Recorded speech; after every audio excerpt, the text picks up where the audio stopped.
आज जो हम यहाँ पर सब लोग एकत्रित हो रहे हैं, ये एक नई शुरुआत है। 1 जुलाई 2024 हमें याद रहेगा, क्योंकि ये जो कानून हम बदले जा रहे हैं, इनमें बहुत सारे प्राविधान 19वीं शताब्दी के हैं, 1860 के, 1872 के। सीआरपीसी में कुछ चेंजेस 1973 में हुए थे, बट उसको भी चेंज करते हुए जो अब नए परिप्रेक्ष्य में जो कानून इस देश में होने चाहिए, इस देश को आगे बढ़ाने के लिए, वो कानून आज इम्प्लीमेंट हो रहे हैं और इम्प्लीमेंट हो गए हैं रात्रि से। और नई एफआईआर भी उन नए सेक्शंस में, नए कानूनों में दर्ज होनी शुरू हो गई है। आप जानते होंगे कि ये जो पूर्व में कानून बने थे, ये जैसा कि मेरे अभी साथी अधिकारियों ने बताया कि ब्रिटिश टाइम के थे, और ये उस समय की जो परिस्थितियां थी, मान लीजिए किसी भी देश में या किसी भी क्षेत्र में जो कानून बनते हैं, वो वहाँ की भौगोलिक स्थिति क्या है, वहाँ का कल्चर क्या है, वहाँ पे किस तरह के मुद्दे आते हैं, उनको कैसे डील करना है, उन सब चीज़ों को ध्यान में रख के वो कानून बनाए जाते हैं।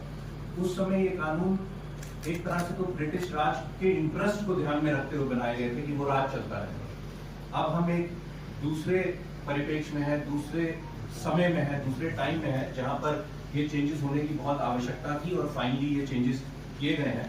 मैं ये नहीं कहता कि ये चेंजेस फाइनल है कि आगे नहीं, ये एक डायनामिक प्रोसेस है जो आगे भी फॉलो होता रहना चाहिए।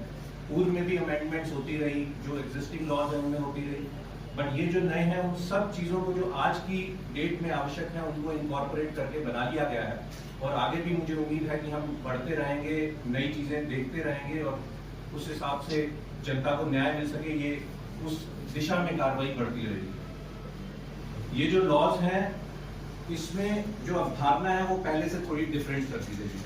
पहले उद्देश्य होता था दंड देने का, अभी भी क्राइम होगा तो दंड तो उसके साथ रहेगा, परंतु मेन फोकस आधार था दंड देने का। अब मेन फोकस है कि सुधार कर सके, न्याय दे सके। और उसमें भी जैसे कि अभी एसीपी साहब ने भी बताया कि कैसे कम्युनिटी सर्विस को भी इंक्लूड किया गया है।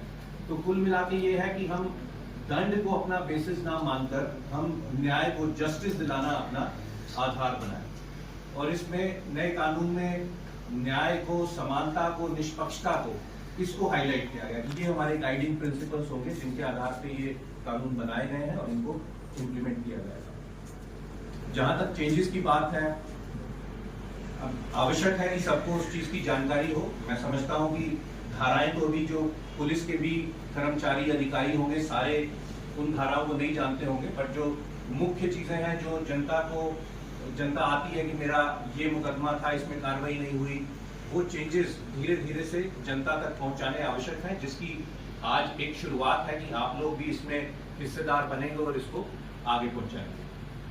अब 302 हत्या की बात करते थे, वो 103 हो गया। चोरी 379 सबको मालूम होता था, वो 303 हो गई। बलात्कार 376 कहते थे, 64 हो गया। तो ये धीरे धीरे सब लोगों को इसकी जानकारी होगी, बट खासियत क्या है, किस तरह से अब न्याय प्रणाली में चेंज लाना है, वो ज्यादा इम्पोर्टेंट है। तो इसमें जो मुख्य तौर पे मैं ये कहना चाहूंगा कि इसको पब्लिक सेंट्रिक करने के लिए बनाया गया, पीपल सेंट्रिक करने के लिए, कि जनता जो है उनके हितों को ध्यान में रखा जाए। बहुत सारी प्रोविजंस उस हिसाब से डाली गई हैं कि जनता को सुविधाजनक हो। अब जैसे एफआईआर लेने से ही, हम एफआईआर दर्ज करने की बात से ही अगर शुरुआत करते हैं, 0 एफआईआर कई क्षेत्रों में पहले भी होता था, कई डिस्ट्रिक्ट्स में, स्टेट्स में, बट वो एट डिस्क्रिशन हो जाता था। अब उसको लॉ में मैंडेटरी कर दिया गया, 0 एफआईआर। अगर कहीं और के क्षेत्र में कोई घटना हुई है, आप उस क्षेत्र में नहीं पहुंच सकते हैं किसी कारणवश, तो आप स्थानीय थाना पे जाके भी एक 0 एफआईआर दर्ज करा सकते हैं, जो फिर वहां पर ट्रांसफर होकर वहां पर इसकी इन्वेस्टिगेशन हो सके। ई एफआईआर को भी मैंडेटरी कर दिया, इलेक्ट्रॉनिक फॉर्म में एफआईआर।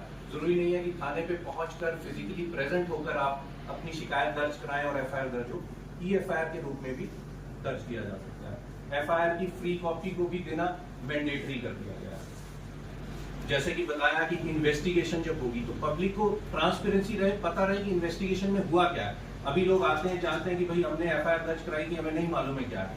तो ऑफिसर्स हैं, कोशिश करते हैं कि अच्छा हमारे पास भी कोई आता है तो हम थाने से पता करके बताते हैं कि इसमें क्या हुआ, अपने ऑफिसर से बात करके बताते हैं। हो सकता है इंपॉर्टेंट केसेस हो, हमें जानकारी हो, हम उसमें बताते क्या हो। But now it is mandatory कि जो विक्टिम है, कंप्लेनेंट है, उसको प्रोग्रेस ऑफ इन्वेस्टिगेशन के बारे में पता हो।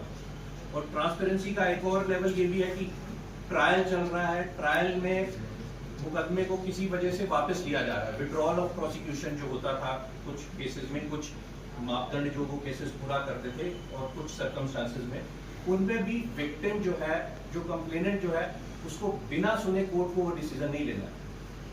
तो ये ट्रांसपेरेंसी इसमें है कि विक्टिम को सुना जाए, कंप्लेनेंट को सुना जाए, उसकी बात सुनने के बाद ही ये निर्णय लिया जाए कि ये प्रोसिक्यूशन विड्रॉयल के लायक केस है कि नहीं। इसके साथ साथ और सुगम बनाने के लिए टेक्नोलॉजी का इस्तेमाल पे भी फोकस किया गया है, जिससे स्पीडी जस्टिस मिल सके, चाहे वो इन्वेस्टिगेशन का पार्ट हो, चाहे वो ट्रायल के दौरान की बात हो। इन्वेस्टिगेशन में भी बहुत सारी चीजें हैं जो कि इलेक्ट्रॉनिकली कर सकते हैं, जैसे कि मेरे साथी अधिकारीगण ने बताया, आप एविडेंसेस जो रिकॉर्ड कर सकते हो, जो स्टेटमेंट्स आपने रिकॉर्ड करनी है वो आप इलेक्ट्रॉनिकली रिकॉर्ड कर सकते हो, ऑडियो विजुअल रिकॉर्डिंग हो सकती है, जो डॉक्यूमेंट सबमिट करने हैं, इन्वेस्टिगेशन में सम्मिलित करने हैं, वो इलेक्ट्रॉनिक डॉक्यूमेंट्स हो सकते हैं।